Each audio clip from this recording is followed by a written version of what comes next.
आज मैं खाने में बना रही हूँ आलू चिकन शोरबे वाला।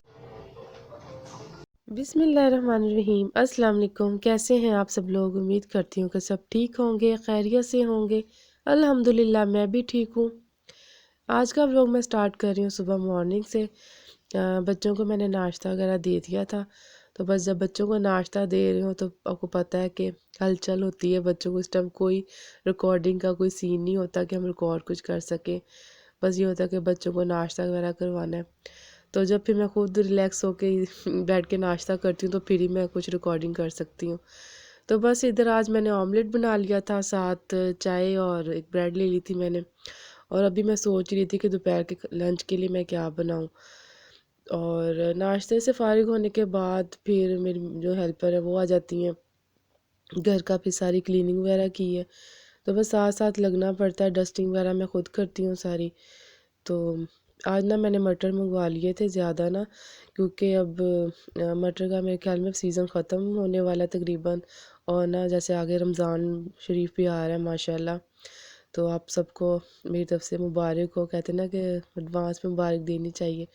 तो मैंने सोचा चले मैं मटर ना सारे इसके पैकेट्स बना के रख लूँ। तो रमज़ान में ना बहुत ये अच्छे लगते हैं, कीमे के अंदर बना लें या जैसे भी। तो फिर मैं ना इसको फ्रीज़ कर लेती हूँ ऐसे पैकेट्स में डाल के ना। तो फिर इजी तरीके से जब भी बनाने हो तो निकाल के तो फिर बना लें। मैंने रमज़ान के लिए स्पेशल ये मैं ना करके अपनी तैयारी रख रही हूँ, क्योंकि मटर का जब सीज़न चला जाए फिर मिलते नहीं। आज मैं खाने में बना रही हूँ आलू चिकन शोरबे वाला। इसको मैंने प्याज को और टमाटर को ना थोड़ा सा पानी डाल के प्रेशर लगा लिया था।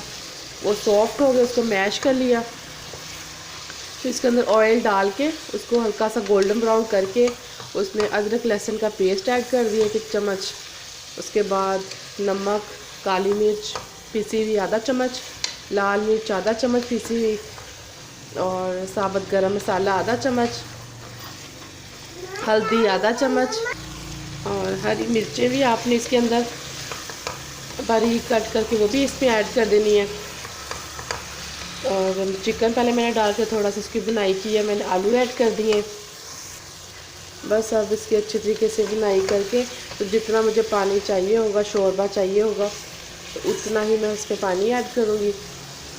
और बस इसको हल्का सा प्रेशर लगा देना ताकि चिकन भी गल जाए और आलू भी गल जाए। बहुत इजी है ये। और आप लोग ये टिप ज़रूर ट्राई कीजिएगा। जिनके आप लोग कहते हैं ना कि प्याज और टमाटर नज़र आते हैं शोरबे में, तो वो आपके बिल्कुल भी नज़र नहीं आएंगे। बस मैं इसको प्रेशर लगा के तो फिर मैं आपको इसकी फ़ाइनल लुक दिखाती हूँ। तो जी खाना हो गया रेडी है, मैं खाना लगाने लगी थी। आप इसकी फ़ाइनल लुक देख लें। साथ मैंने सैलेड भी रेडी कर लिया है। अच्छा, अब शोरबा मैं आपको चेक करवा देती हूँ। बिल्कुल भी इसमें प्याज और जो टमाटर होते हैं ना आपको नज़र नहीं आएंगे, क्योंकि प्याज और टमाटर पहले ही जब हम प्रेशर लगा के उसको गला लेंगे, मैश कर लेंगे ना, तो शोरबा हमारा बहुत अच्छा बन जाता है। तो मैं तो इसी तरीके से बनाती हूँ। आप लोग भी ज़रूर ट्राई कीजिएगा। अगर आपके पास भी कोई अच्छी सी टिप है तो मेरे साथ भी ज़रूर शेयर कीजिएगा। और साथ मैंने गर्मा गर्म रोटियाँ भी रेडी कर ली हैं। बस अब टेबल पे खाना लगाती हूँ, बच्चों को खाना सर्व करती हूँ। तो फिर मैं आपसे आगे मिलती हूँ कि आगे फिर क्या करते हैं। तो बस अब खाना खाते हैं। खाना खाने के बाद फिर किचन वगैरह मैंने सारा समेटा है। उसके बाद असर का टाइम हो गया। बस टाइम का बिल्कुल पता नहीं चलता। बस ज़ोहर पढ़ें तो असर का टाइम हो जाता है। तो बस किचन वगैरह सेट करके मैं आई तो असर का टाइम हो गया था। फिर मैंने वज़ू करके जब नमाज़ पढ़ने जैसे मैं बैठती हूँ ना, तो आयत के ये काम होते हैं। तो मेरे ख्याल में तकरीबन सब ऐसे इसी एज के जो बच्चे होते हैं छोटे, वो इसी तरह करते हैं, आगे आके बैठ जाते हैं कि नमाज हमने भी पढ़नी है। तो आयत तो अक्सर ऐसे ही करती है, आगे आगे बैठ जाती है। बस नमाज से फ़ारिग होने के बाद फिर हो जाती है जी शाम। और फिर मैं शाम को अपने लिए चाय भी बना लेती हूँ, क्योंकि शाम को अगर चाय ना पिए ना तो बस ऐसा लगता है कुछ मिसिंग हो रही है लाइफ में ना कोई चीज़। तो बस चाय का कप लेके फिर जी ये मेरा सिर्फ 1 घंटा मेरे पास होता है। और फिर मैं इनको बच्चों को कुछ पढ़ाना होता है या रीडिंग करवानी तो वो करवा लेती हूँ।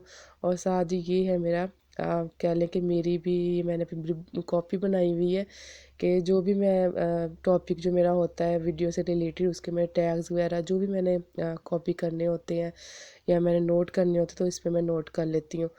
तो साथ ही मैं ये खतीजा को भी होमवर्क करवा रही थी। उसके बाद फिर मगरिब की नमाज़ पढ़ने के बाद बच्चों ने फरमाइश कर दी थी चिप्स की, तो इनके लिए मैं चिप्स बना रही थी। तो बस बच्चों की जो फरमाइशी होती है ना, बस उल्टी सीधी कि ये बना दे, वो बना दे। तो बस चिप्स वगैरह उनको बना के दी। उसके बाद जी फिर ये लगा के बैठ जाते हैं अपनी गेम वगैरह। तो बस इसी तरह सारा दिन की जो रूटीन होती है ना मदर्स की, मेरे ख़्याल में ऐसी सेम ही होती है। इसके साथ ही बस आज का मैं व्लॉग करूँगी एंड। इंशाल्लाह आऊँगी न्यू व्लॉग के साथ। ओके जी, अल्लाह हाफ़िज़।